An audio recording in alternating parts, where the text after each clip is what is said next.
Po planifikon të shesësh pronën tënde? Atëherë mos e shit nëse nuk je i përgatitur për të ndjekur këto hapa.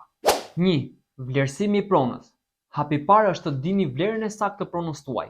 Për këtë mund të konsultoheni me një vlerësues profesionist ose një konsulent imobiliar për të marrë çmimin e duhur të pronës tuaj. Shiheni pronën tuaj nga këndvështrimi një vlerësi.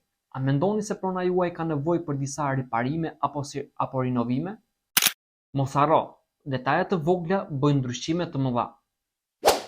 3. Dokumentacioni. Hapi i tretë dhe i rëndësishëm është dokumentacioni. Sigurohuni që keni të sakta të gjithë dokumentacionet e duhura për pronën tuaj. Përdorni platformat e duhura rreth pasurive të paluajtshme për ta shpërndarë pronën tuaj dhe gjithashtu shpërndajeni me sa më shumë miq dhe familjarë tuaj. Nëse keni mundësi, atëherë punsoni një agent imobiliar i cili do t'ju ndihmojë dhe do t'ju thjeshtësojë të gjithë procedurën. Nëse keni nevojë për më shumë këshilla dhe ndihmë, mos hezitoni të më kontaktoni dhe të shesim pronën tuaj më shpejt dhe më mirë.